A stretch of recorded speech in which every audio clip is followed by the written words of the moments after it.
혼자 살아가는 것은 모든 위대한 영혼의 운명이다. 나를 고뇌하게 만드는 것이 전혀 없다는 것, 바로 이것이 나를 고뇌하게 만든다. 우리 인생은 마치 커다란 모자이크와 같아서 가까이에 있으면 제대로 알아볼 수가 없다. 그것이 얼마나 아름다운지를 알려면 멀리 떨어져서 봐야 한다. 좌절을 경험한 사람은 자신만의 역사를 갖게 된다.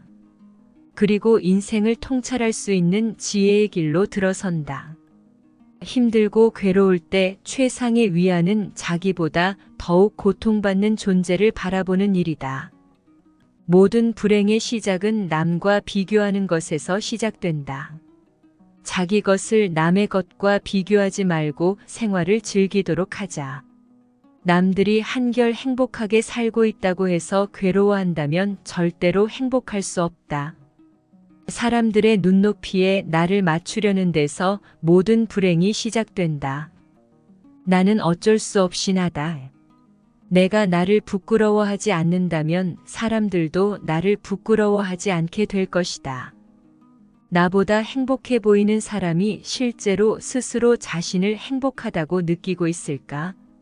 사실 그는 내가 알지 못하는 고통으로 인해 더욱 불행할지도 모른다. 많이 웃는 사람은 행복하고 많이 우는 사람은 불행하다. 인간의 행복에 대한 두 가지 적은 고통과 지루함이다. 불쾌한 일은 무시하고 과소평가하는 것은 행복을 위한 처세법이다. 우리들의 행복은 10중 8구 건강에 의하여 좌우되는 것이 보통이다. 건강은 바로 만사의 즐거움과 기쁨의 원천이 된다. 어리석은 일 중에 가장 어리석은 일은 이익을 얻기 위해 건강을 희생하는 것이다. 나무가 튼튼해지기 위해서는 바람이 필요하듯 인간이 건강해지기 위해서는 운동이 필요하다. 불행해지지 않는 가장 확실한 방법은 너무 행복해지기를 바라지 않는 것이다. 바꿀 수 없는 과거의 불행은 빨리 잊도록 하자. 오히려 디딤돌로 더 멀리 뛰자. 헤라클레스처럼 어마어마한 힘을 가진 사람이 보석 세공을 하거나 학문을 연구한다면 그는 타고난 자신의 능력을 제대로 발휘하지 못할 것이다. 자신에게 어울리지 않는 일을 선택하는 사람은 불행을 면하기 어렵다. 어떤 벗이 참된 벗인지 아닌지 알아보려면 진지한 원조와 막대한 희생을 필요로 하는 경우가 제일 좋지만 그 다음으로 좋은 기회는 방금 닥친 불행을 벗에게 알리는 순간이다.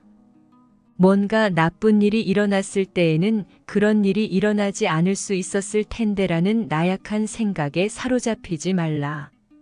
우리는 이미 가지고 있는 것에 대하여는 좀처럼 생각하지 않고 언제나 없는 것만 생각한다. 흔히 사람은 돈을 빌려주지 않는 것 때문에 친구를 잃고 돈을 빌려주는 것 때문에 역시 친구를 잃는다. 돈이란 바닷물과 같다. 마시면 마실수록 목이 말라진다. 사람들이 질투의 감정에 사로잡히는 이유는 자신보다 나은 처지의 사람을 바라보기 때문이다. 그 사람이 자신보다 많은 재물을 가지고 있거나 다른 사람으로부터 더 많은 사랑을 받고 있다고 느낄 때 사람들은 대부분 자신의 비참함을 돌아보게 된다. 남의 눈을 의식하는 순간 안정된 기분은 흐트러지고 불안이 나타난다. 우리는 이미 가지고 있는 것에 대하여는 좀처럼 생각하지 않는다. 언제나 없는 것만을 생각한다. 남이 고생하고 있는 것을 보면 어떤 때는 무한한 동정심이 샘솟지만 또 그것을 보고 가장 참혹한 기쁨을 느끼는 경우도 있다. 남들이 뭐라고 생각할까? 늘 이런 생각에 사로잡혀 사는 사람은 노예일 뿐이다. 노예는 늘 주인의 눈치를 살피고 주인의 명령을 따라야만 한다. 내가 그냥 보낸 오늘 하루는 어제 죽은 사람이 그토록 바라던 내일이다. 늦게 일어나서 아침을 짧게 하지 말라. 사람은 혼자 있을 때만 자신이 될 수 있다.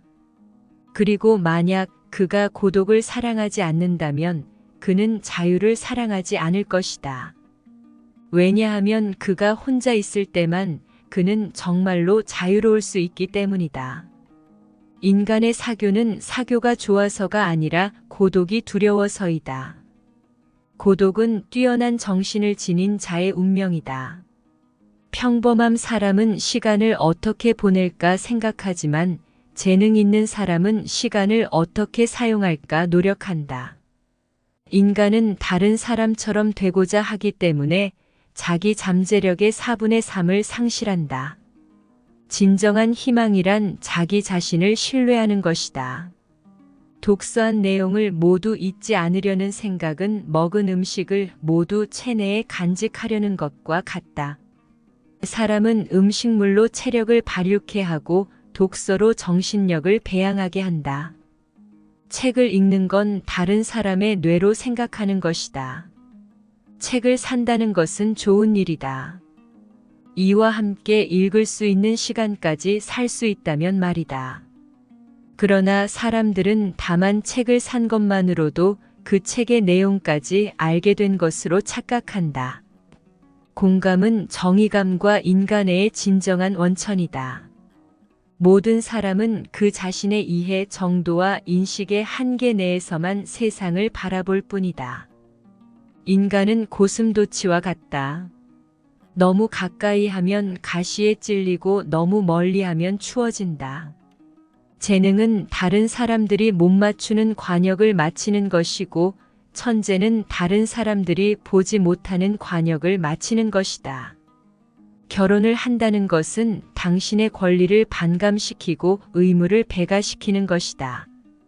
진실의 발견을 방해하는 것은 사물이 보여주는 거짓된 모습이나 오류로 인도하는 것이 아니라 직접적으로 추리력의 약함이 아니라 선입견이나 편견이다.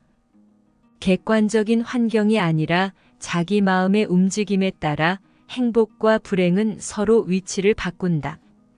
행복을 위해서는 타인의 판단을 중시하는 명예욕과 일종의 허영심을 버릴 필요가 있다. 허영심은 사람을 수다스럽게 하고 자존심은 침묵하게 한다. 대중은 일반적으로 귀와 눈은 밝지만 우둔한 판단력과 희미한 기억력을 갖고 있다.